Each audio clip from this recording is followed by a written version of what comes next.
There are two things I want to go ahead and say in this video. One, I wasn't really planning on making a video today because there was a lot that's been going on. A lot of personal stuff happening. So I wasn't really planning on making a video today. Filming a video today. And two, because I ended up finding my unused GIMP stash and needing to go ahead and make a new GIMP project. That's what I'm doing. So as I typically don't look into the camera when I film videos, I now have a reason to not to. I'm your local internet friend, aka Toki, and today's video is actually going to be the official beginning of the trauma arc. Now I will have to specify something that I just thought about before I started filming, and that is, this will not be a video or an entire group of videos of me rehashing all of my trauma. I will have to talk about a decent amount of it, but the main focus within this arc is giving examples of how to handle things after you've processed everything that you've gone through, mentally and emotionally. And honestly, physically, if emotions are attached to it, but that's beside the point. I'm gonna start off this trauma arc by specifying the main reason as to why processing trauma makes everything harder, but very specifically, did I write it over here? Life after trauma is very difficult. And the top thing I need to go ahead and say, well, the top thing I feel like I need to say is I am officially acknowledging my privilege in being able to do that. So this is a full-blown disclaimer. My situation has a lot of privileges to it.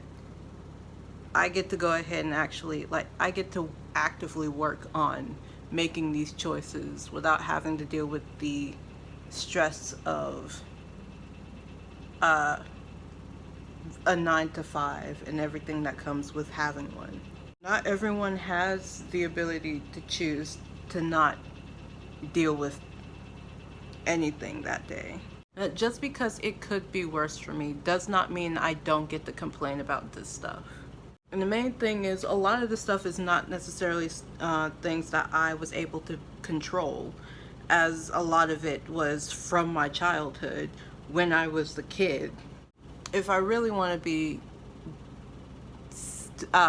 strictly and directly honest, a lot of this stuff happened as I was essentially only focused on my fear of the outside world. The main thing that I was having to deal with in my brain at the time was, no one is going to seemingly care for me as much as my family does. Seemingly does. Because back then I did really think family is really supposed to care about you, and if you have no one else, you have family, right? We talked about that 2 arcs ago. Actually, I talked about that in the last video I've done. But as I've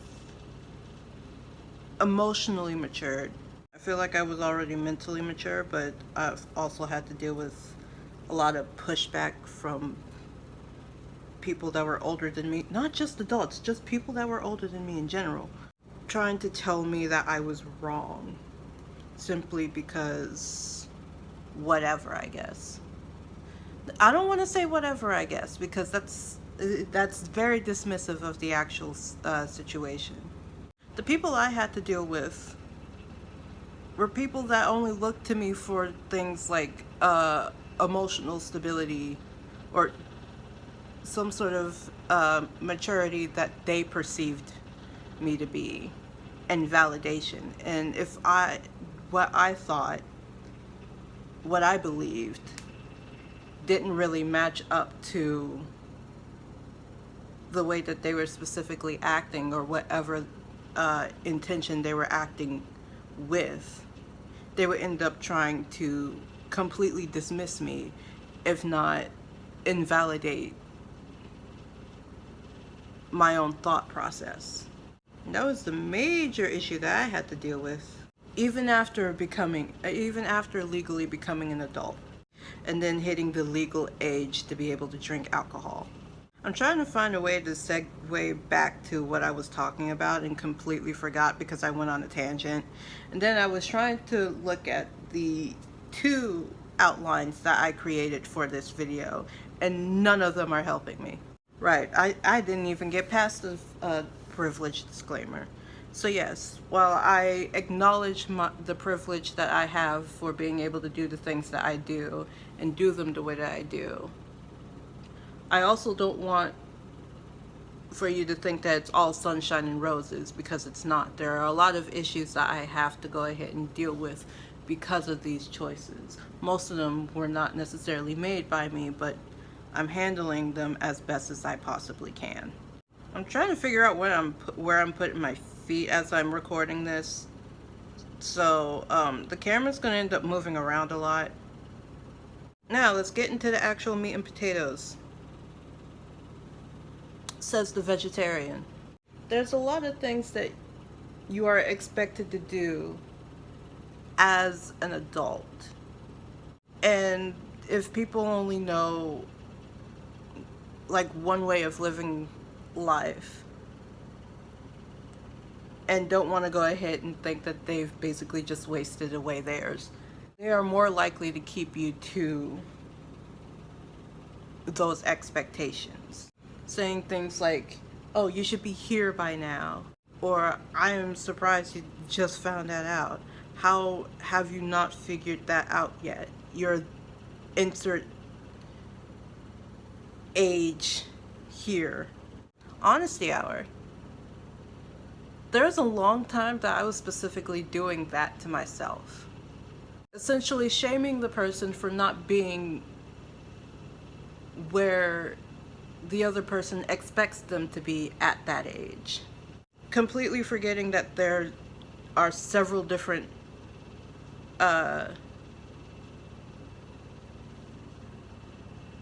contributing factors, variables that could change where they would actually be in life in general.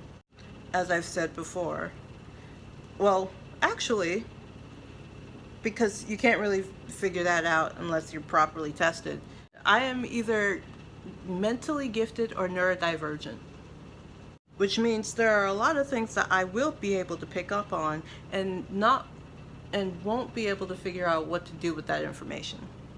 Or I am able to go ahead and actually do something with that information, but it's not what most people would end up doing with that information. But if I end up breaking any of those up, I am more likely to be told that I'm only making up excuses for me just being lazy. I mean, I'll accept the term lazy, but that also is completely dismissing the trauma, the mentally gifted or neurodivergence, and the several different other out of my hands issues within the world itself, within our society itself. Sure, I can work hard, but I don't think I should be putting my health at risk type working hard, especially just to get a minimal reward for it. And I am privileged to say that I don't have to.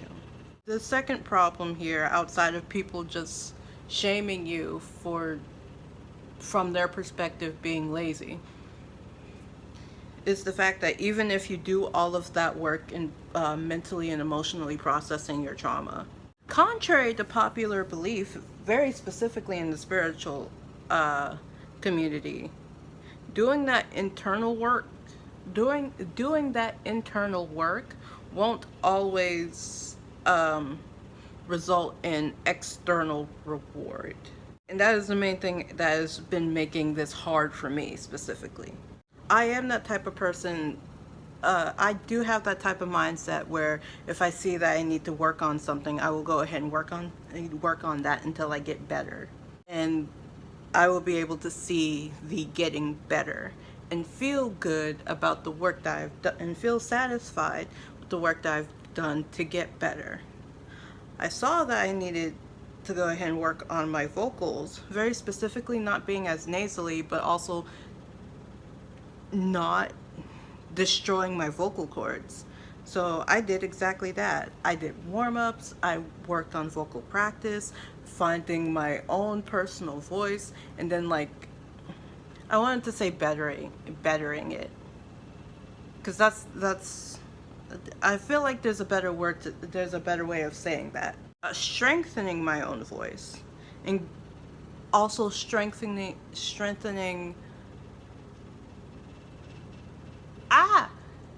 the confidence that I have in my voice to the point where I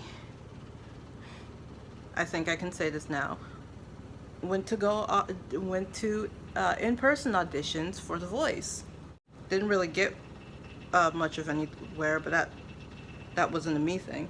But like processing trauma and figuring out what to do afterwards is so hard, especially in today's society where they just want you to go ahead and get to the answer quickly, essentially rushing the process.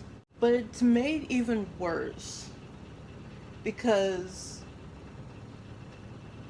most of the time the only thing that you have to show for it is a stronger sense of self, which is not inherently bad, but a lot of people don't really like the concept of not being able to profit off of people with a strong sense of self. There's this archetype in a lot of stories written by men of this girl or woman depending, that doesn't bend to society's rules, goes by the beat of her own drum, and is essentially, for the most part, mocked by most of society for being herself. You might know this as the manic pixie dream girl archetype, when from a psychological standpoint, she could literally just be neurodivergent and accepting of her neurodivergence, or just completely unaware of the fact that she's neurodivergent, but just also completely accepting of the way that she is. And the whole her whole role in the stories themselves is essentially to be used for the main character, usually male, to wake up to the fact that he doesn't really have to go ahead and do things the typical way. Essentially, she ends up mothering said character, being herself, and showing him that it's okay to be herself. And once he actually gets back on his feet, most of the time he literally completely forgets about the character and just goes for what he actually wanted. Possibly the girl that he actually wanted. That is simply just an example of what I was talking about. However, I think what I was saying when I wrote for I Am Not a Monk, people tend to use kind people as a way of getting answers. And people often go to highly spiritual people or monks, nomads, for those types of answers. And I'm pointing out the fact that I am not one. I am not here to help solve your problems. One, because everyone should be their main character in their own story, respectively. But two, because I don't like the concept of essentially dropping a person like a bad habit after they've helped you, and like acting as if they did anything, essentially like ignoring them for the rest of the time. So if you're not able to, so from my personal experience, I've recognized that a lot of people tend to live with that mindset. If you're not useful to me, then I couldn't care less for you. And I'm not about to go ahead and try to beg someone who couldn't care less for my overall well-being to stay in my life, or try to essentially bend over backwards to prove that I am useful to them. Because I've done that before, and I've ran my neurodivergent brain rugged to burnout. And something that I have essentially been having to tell myself throughout this entire time is, if your main fear was that once you stop doing everything that you were doing for them, that they would stop caring for you, they would stop talking to you, they would again just drop you like a bad habit, then I think that, oh, that's where that was coming from. And it was probably a better idea to stop and care for yourself and essentially build a stronger sense of self. And I think it's difficult to explain exactly what I mean by that, so my words aren't taken out of context. But it's like, it doesn't always equate to like material things. I say things that require critical thinking, and my main fear is that the people that listen to the words I am saying are not people that critically think. So yeah, all of the working through your trauma, the emotional regulation or mental and emotional maturing, the nervous system regulation, essentially getting yourself out of fight or flight, and reminding the amygdala, the part of your brain that essentially handles the whole trauma response thing, like reminding it, this is not a life or death situation. Separating what actually is you and what is just due to trauma, which very difficult. And then living as a neurodivergent person of color and everything that comes with that. I did not close those parentheses. On one hand, I want to go ahead and say, I'm sorry I'm not farther in life than I am, or as far in life as you would want me to be. But with everything that I've just had to go ahead and become aware of that I was handling, not just at the time, but even now, I don't think I would have been able to without losing myself in the process. So here are actually a few things that I'm doing to help make this very difficult thing a lot less stressful. It's literally just two things, actually. Mindful anarchy. Anarchy in and of its... Wait, I need to go ahead and actually search this up. So, anarchy itself is literally just a state of disorder due to an absence of a controlling system. And while I'm not out here saying do whatever, because again, I still have my own moral values that I'm specifically going off of, I'm also working on recognizing when it's just someone's expectations solely based off of a system that is only looking for materialistic profit or gain. So yeah, mindful anarchy. I've also classified as anarchy as an empath, but I'm pretty sure we're all tired of the usage of that word. And self-compassion, basically, because of the fact that I, at the very least, understand that there are a lot of different variables at play when it comes to where a person is in their life, very specifically when it comes to my own. I am not as negative about to myself about my situation. Again, a lot of the confusing parts of my situation that I've already spoke about were things that were specifically done when I was only focused on the fear of the outside world. Basically, how am I going to handle all of that? It was also when I still believed that my family specifically really cared about me to the point where they would actually not be shaming me for not being further in life. They don't do it to my face. Most of them don't really do it to my face. So that's funny.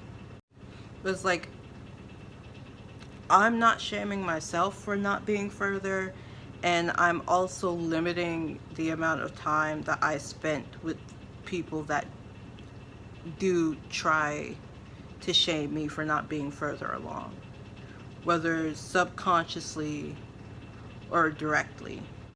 So with all of that being said, we've reached the end of the video. Please don't forget to like, share, subscribe, hit the notification to be notified of whenever I post. And don't forget to put any type of questions, comments, concerns, or ideas for future videos in the comment section below.